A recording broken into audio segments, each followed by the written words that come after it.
Data internal perusahaan, Pak. Agak besar ya. Jadi, Boleh mungkin dikerucutkan data apa yang dibutuhkan dari ketika kita merancang revenue stream.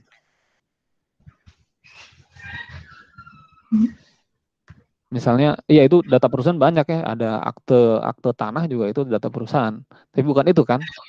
Apa yang kita butuhkan sehingga kita bisa merancang revenue stream. ya itu Pak tadi pendapatan dia itu keuntungannya dari mana? Oke, baik. Kita cobalah kita isi dulu ya. Ya, Ini adalah misalnya tadi kamu bilang apa? Pendapatan ya. iya. Pendapatan. Data sumber pendapatan. Untuk mengetahui data sumber pendapatan ini kan berarti ada prosesnya kan sebelumnya ya. Proses apa yang menghasilkan data sumber pendapatan? Observasi Observasi terhadap apa? terhadap usahanya, industri. Itu sangat luas juga, boleh dikerucutkan. Karena mengobservasi itu bisa jadi kita mengobservasi misalnya mengobservasi Berobservasi margin penjualannya. mengobservasi margin. Mengobservasi margin. Atas bukan. Oke, kita coba dulu ya. Observasi margin penjualan. Profit penjualan ya. Oke, kita coba. Oke, untuk bisa mengobservasi profit penjualan kita harus dapat apa? Data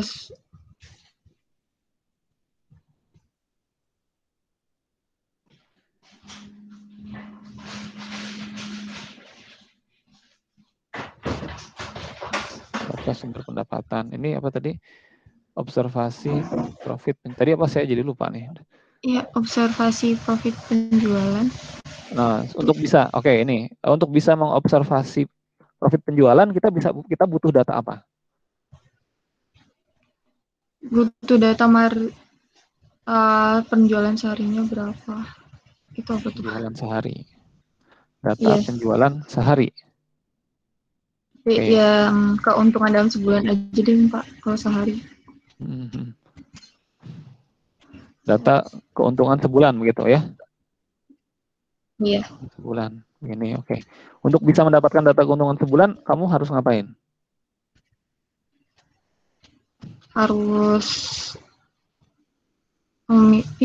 mewawancari bapaknya dan melihat sehari yang dikeluarin berapa, yang diterjual.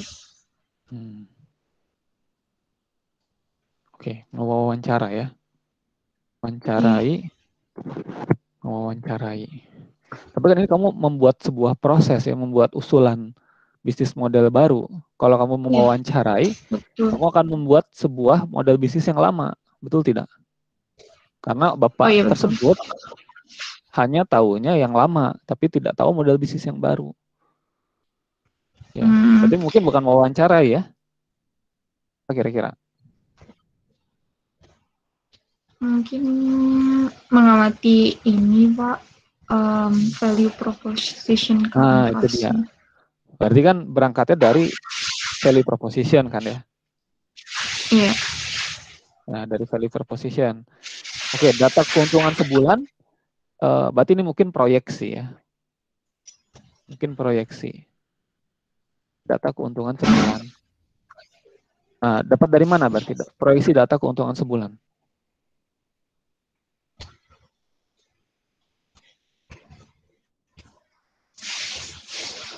Perhitungan.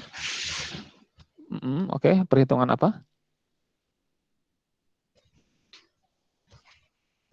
Dari perhitungan pendapatan. Perhitungan pendapatan.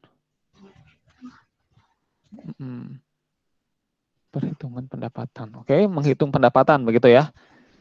Oke, untuk bisa menghitung pendapatan, dapat dari mana? Iya. Butuh data apa untuk bisa menghitung pendapatan?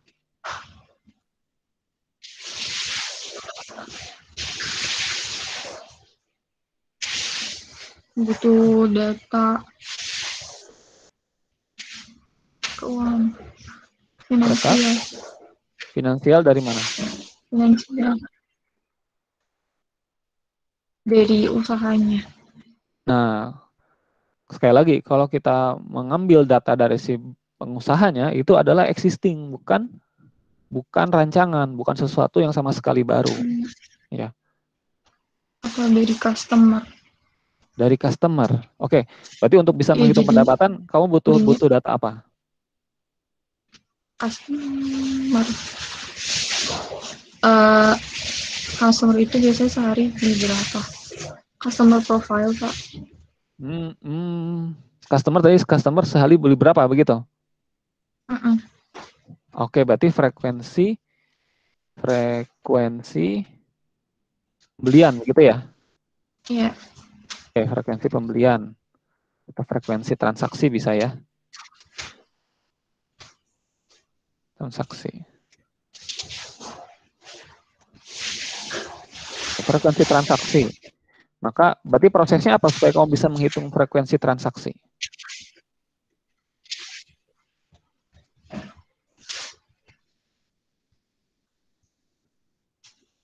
Kira-kira apa prosesnya supaya kita bisa mendapatkan data frekuensi transaksi?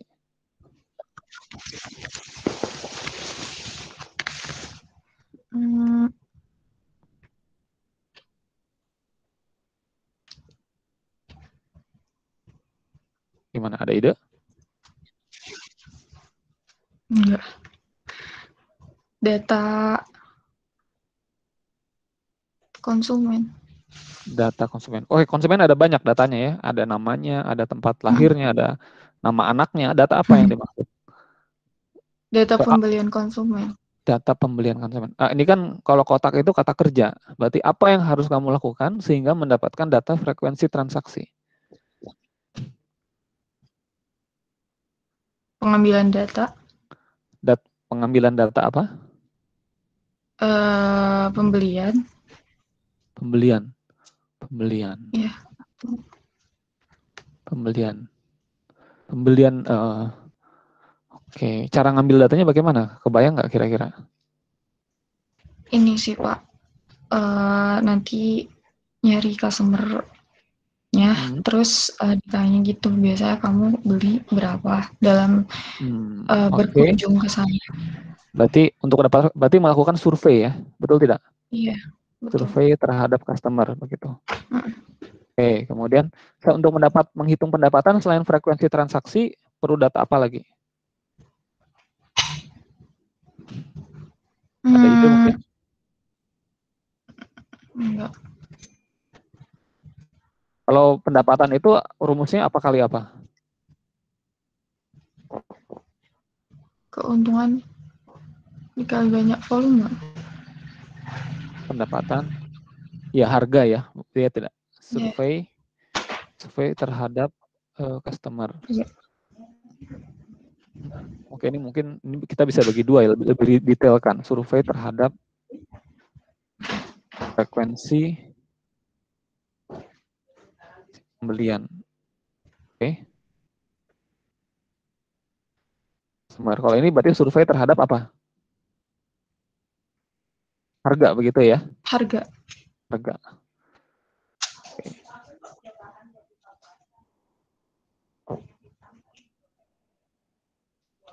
Oke, berarti ini kita dapatkan harga begitu ya? Oke. Nah, selanjutnya coba kita lebih ke atas. Jadi terbayang tidak bahwa sebenarnya kan step by step-nya cukup detail ya. Dan sebelumnya, untuk bisa melakukan survei terhadap harga, maka kita butuh apa? Kita butuh data apa?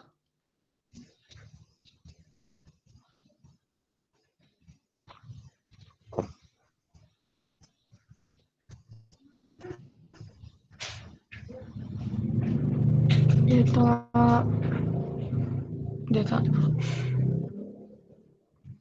Kira-kira.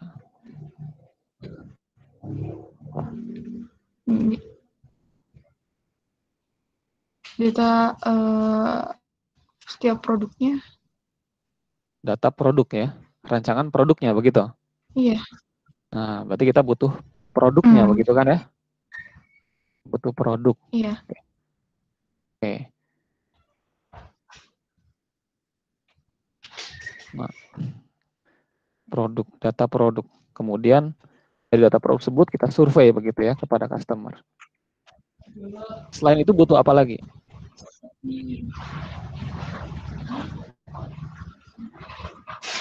Data pelanggan mungkin. Data pelanggan. Data pelanggan. Oke. Iya. Pelanggan. Nah, oke, sebelum sini juga mungkin kita butuh merancang survei dulu mungkin ya begitu ya. Betul tidak? Betul. Ya, mungkin merancang survei.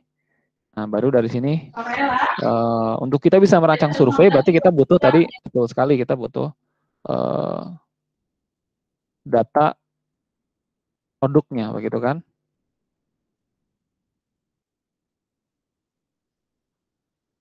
Nah, untuk bisa mendapatkan data produk bagaimana?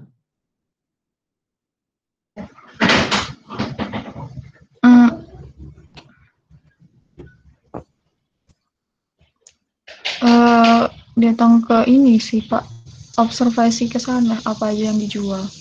Nah, kalau misalnya observasi sekali lagi, kalau kamu hanya melihat yang ada di sana, maka yang terjadi adalah kamu merekam bisnis model yang sudah ada dan bukan merancang yang baru. Betul tidak? Iya. Berarti gimana supaya kamu bisa dapat apa kira-kira supaya bisa dapat data produk yang cocok tuh apa kira-kira dari model bisnis kamu? Oh, bukan data produk yang dijual ya Pak? Hah? Kan sebenarnya ini mau merancang sebuah bisnis model baru kan ya? Betul tidak? Berarti mulai dari produknya itu pun bisa jadi sama sekali baru. Jadi kamu membebaskan dulu diri dari yang sudah ada di sana sekarang. Begitu. Betul tidak? Oh. Supaya nah, berarti kan untuk dapat data produk berarti kamu harus bagaimana?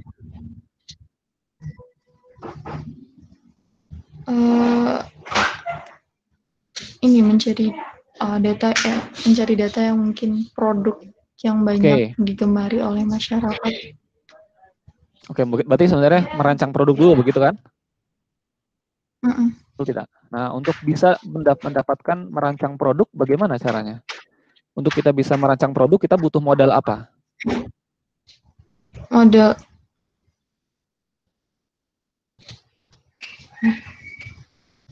apa?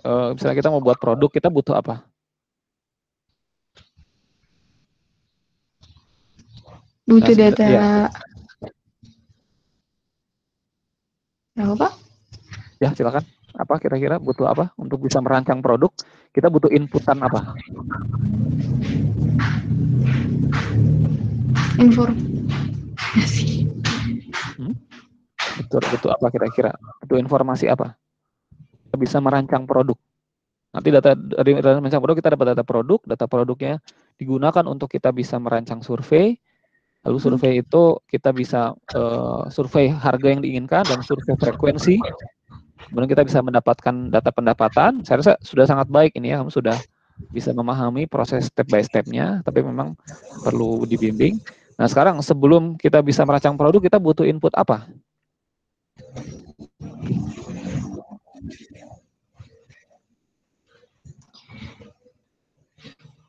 Informasi mengenai produk yang disukai mungkin. Nah itu dia ya. Berarti yang kita paling digemari oleh customer. Nah kita ingin mengetahui apa istilahnya itu ya, fitur ya, fitur yang disukai oleh customer, begitu kan ya? Iya. Nah jadi memang ada 2 kali survei bisa jadi ya. Nah untuk bisa mengetahui fitur yang disukai oleh customer yang diinginkan, disukai ini butuh apa? Apa yang harus dilakukan supaya bisa mengetahui fitur yang disukai oleh customer? Ini lagi Pak, apa namanya? Wawancara customer lagi. Oke, berarti Sebenarnya wawancara kepada customer customer ya. profile sih Pak. Oke, betul. Tapi mungkin Wawancara sebelumnya ya, customer kalau kita mau untuk customer wawancara kepada profile. customer, kita butuh apa? Butuh data apa? Pertanyaan, data apa Oke, saja yang akan ditanyakan? pertama adalah kuesioner begitu ya, merancang Ya, kuesioner begitu kan, sehingga kita bisa mendapatkan datanya apa saja yang dibutuhkan. Satu lagi kita butuh apa?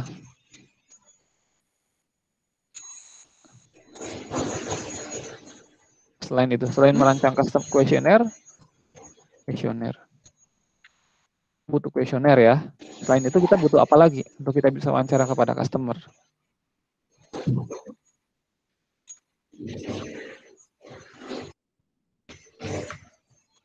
merancang kuesioner termasuk pertanyaan ya Pak? Iya, termasuk pertanyaan. Apa kira-kira? Kan Oh, customer ya, siapa silakan. saja yang akan diwawancara? Nah, itu dia. Berarti kita butuh Siapa saja yang akan diwawancara? yang akan diwawancarai. Mengetahui, menentukan profil customer, begitu ya? Ya nggak? Customer. Jadi Ya. nanti kita dari sini kita dapat target wawancara. Nah, sebenarnya kalau kita lihat di sini, ini kan sebenarnya blok yang paling kanan ya, customer profile kan ya, customer segment ya, paling kanan itu kan. Kemudian yang ini adalah, saya coba warnain berbeda ya. Oke, yang kemudian yang ini apa? Merancang produk. Fitur ini kan sebenarnya value proposition, betul tidak?